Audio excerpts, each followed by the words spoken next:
Good wishes, dear students. Today we will start the first chapter, that is economics.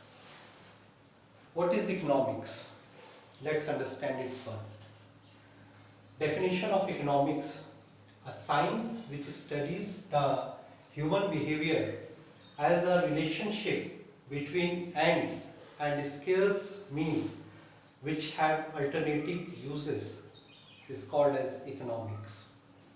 Alternative uses we have said because for production of anything, the resources which are available can be used in various different things or in various things. So we have to utilize that scarce means for the production of priority things. That is how we will manage to produce anything in order to produce which comes in a demand at the highest priority, that is the economics.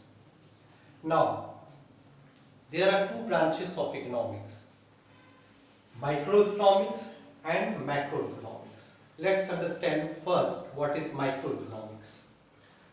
Microeconomics studies the economic behavior of the individual units of the economy, whereas macroeconomics is the study of economic behavior of aggregates of the economy. Aggregate means taking as a whole.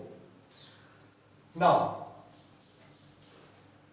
in microeconomics we study the price determination of any product, consumer behavior, producers equilibrium, that is the optimum point at which we can say that marginal revenue is equals to marginal cost.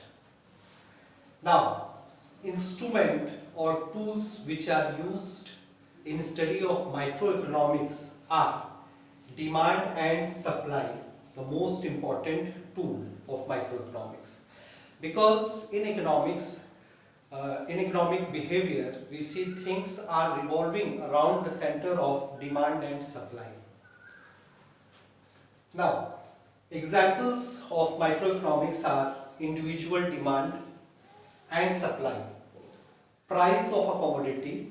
Commodity we say because we have taken as goods and services together is known as commodity. Price of a commodity and equilibrium of industry. Now, equilibrium, as I have told you, that is the optimum point where marginal revenue is equals to marginal cost. Every industry or producer tries to reach at that equilibrium point as fast as they could, because when they will reach the equilibrium point, and from that point whatever is the production, whatever they produce further, that will fetch them benefit. Here we say of industry. Here also we should consider what is industry and firm. Industry is taken as a collection of firms like textile industry, suppose. Now, in textile industry, all the firms which are producing textiles come into that particular industry. While firms are individual production units, like in textile industry, Raymond, Wimmel, all these could be individual firms, and taking as a whole, that is industry. So, studying individual unit comes under microeconomics. And macroeconomics, as I have told you earlier, that is the study of a whole, taking into consideration like determination of national income per head. When it is aggregated, it is called as national income. And employers. Instrument or tools used to study macroeconomics are aggregate demand. In macroeconomics, generally we term aggregate, means taking as a whole. Aggregate demand and supply. Here we have taken in microeconomics individual demand and supply.